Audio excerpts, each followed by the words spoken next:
Baik, assalamualaikum warahmatullahi wabarakatuh. Terima kasih atas waktunya. Sebelumnya, kami dari kelompok 2 ingin melakukan penugasan terkait presentasi terkait dengan penugasan sistem informasi manajemen, yaitu tentang agilitas industri 5.0. Sebelumnya, izinkan kami memperkenalkan kelompok kami terlebih dahulu. Ada saya, Burhanuddin Ahmad Farezi, 004, Muhammad Alvino F, 031, Niki Dewi Anjani, 219, Yusi Nikmat Maulida, 239. Selanjutnya akan masuk ke dalam materinya. Baik, selanjutnya Industri 5.0. Industri ini adalah merespon terhadap tantangan yang dihadapi oleh Industri 4.0. Fokus utama dari Industri 5.0 adalah kolaborasi yang lebih erat antara manusia dan mesin.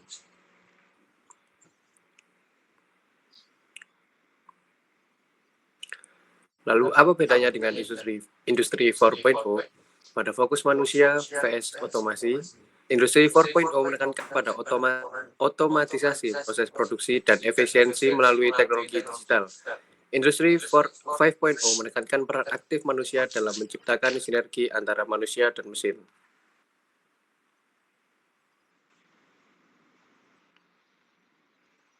Lalu bagaimana perubahan signifikannya? Teknologi tidak hanya menggantikan peran manusia, tetapi juga sebagai mitra dalam proses kerja.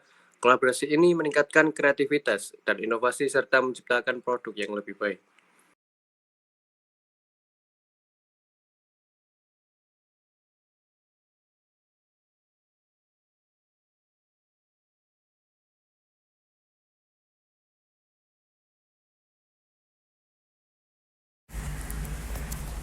Yang pertama ada konsep agilitas organisasi atau OA. Agilitas ini adalah kemampuan organisasi untuk bertahan dan berkembang dalam lingkungan yang kompetitif dan tidak terduga.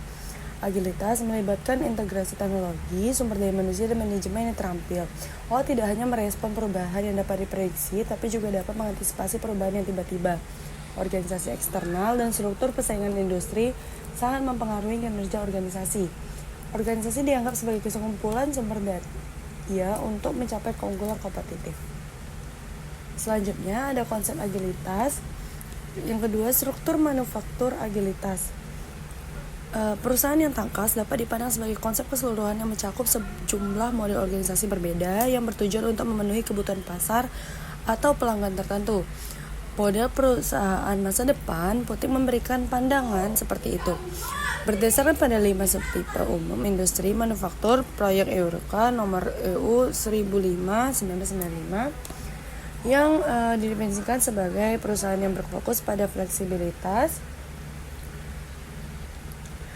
layanan total, kepemimpinan teknologi, struktur virtual, dan elastisitas. Selanjutnya, konsep agilitas yang ketiga mengukur dampak agilitas terhadap kinerja bisnis.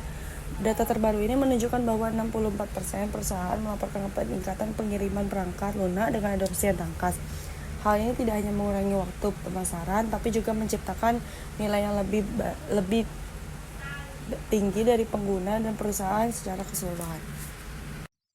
Selanjutnya, implementasi agilitas pada industri 5.0. Yang pertama ada AI. AI ini berperan penting dalam meningkatkan efisiensi dan produktivitas di industri 5.0 melalui berbagai aplikasi. Salah satunya adalah predictive maintenance, yang mencegah downtime dan memprediksi potensi kerusakan mesin. AI juga mendukung pengambilan keputusan yang lebih baik dengan menganalisis data real time, membantu manajer dan operator membuat keputusan strategis lebih cepat dan tepat untuk meningkatkan daya saing perusahaan. Yang kedua ada Internet of Things atau IoT. Ini krusial dalam transformasi industri modern.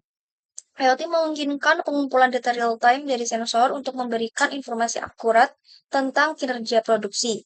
Ini tidak hanya meningkatkan efisiensi operasional, tapi juga memberikan keunggulan kompetitif di pasar yang semakin kompleks. Yang ketiga ada robotika. Robotika meningkatkan efisiensi dan produktivitas di industri dengan mengotomatiskan tugas berulang seperti perakitan dan pengepakan. Dengan mengalihkan tugas ke robot, perusahaan dapat mengurangi human error dan mempercepat produksi, sekaligus membebaskan tenaga kerja untuk fokus pada aktivitas strategisnya. Yang keempat ada machine learning. Machine learning ini meningkatkan visibilitas rantai pasok mendeteksi potensi bahaya di tempat kerja, serta menghasilkan peramalan yang lebih akurat dengan menggabungkan berbagai variabel data. Yang kelima ada blockchain. Blockchain ini punya manfaat dalam sistem informasi manajemen, antara lain keamanan datanya tinggi. Jadi data yang terhubung dalam blok membuat akses dan memanipulasi oleh pihak tidak berwenang hampir mustahil. Yang kedua ada transparansi dan akuntabilitas. Tiap transaksi dicatat di buku besar terbuka yang dapat diakses oleh pihak terkait. Yang ketiga, pemrosesan transaksi ini cepat, mengurangi biaya dan waktu transaksi tanpa perlu pihak ketiga. Blockchain ini telah diimplementasikan dalam berbagai sektor, termasuk manajemen informasi rumah sakit dan catatan kesehatan elektronik atau EHR, dengan menyimpan dan data pasien dan menyediakan akses aman bagi pihak kesehatan. Next.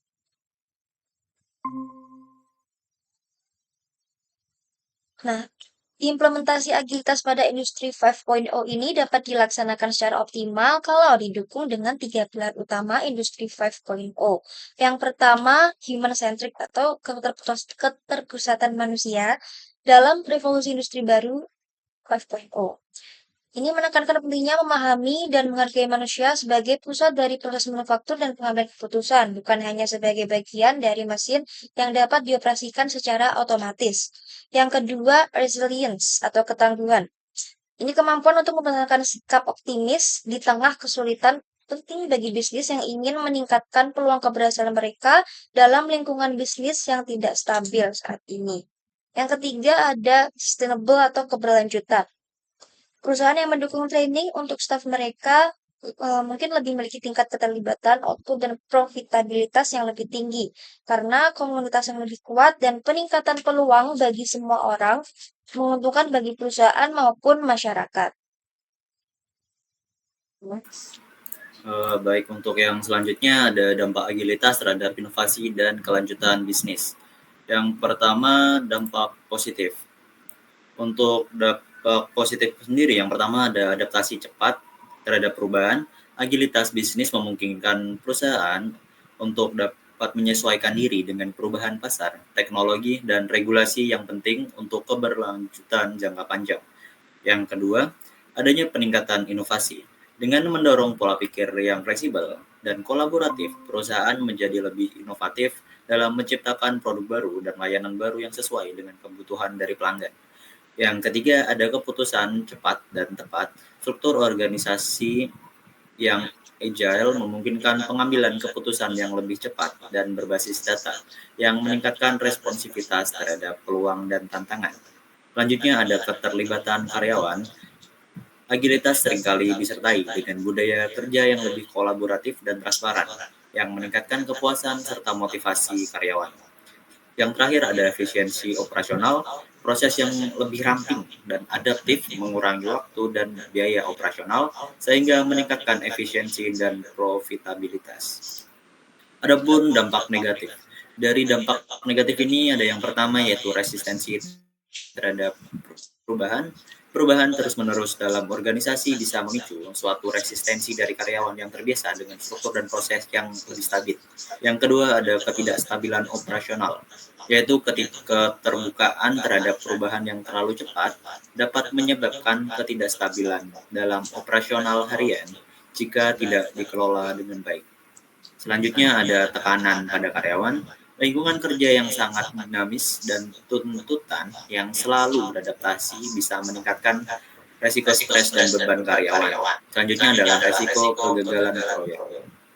Inovasi dan eksperimen yang tidak terencana dengan baik dapat mengakibatkan kegagalan proyek dan kerugian finansial. Selanjutnya adalah biaya implementasi. Biaya implementasi sendiri mengubah struktur organisasi dan proses kerja menjadi lebih agile, bisa memerlukan investasi yang signifikan dalam pelatihan, teknologi, dan perubahan budaya kerja. Mungkin sekian untuk presentasi yang dapat kami sampaikan.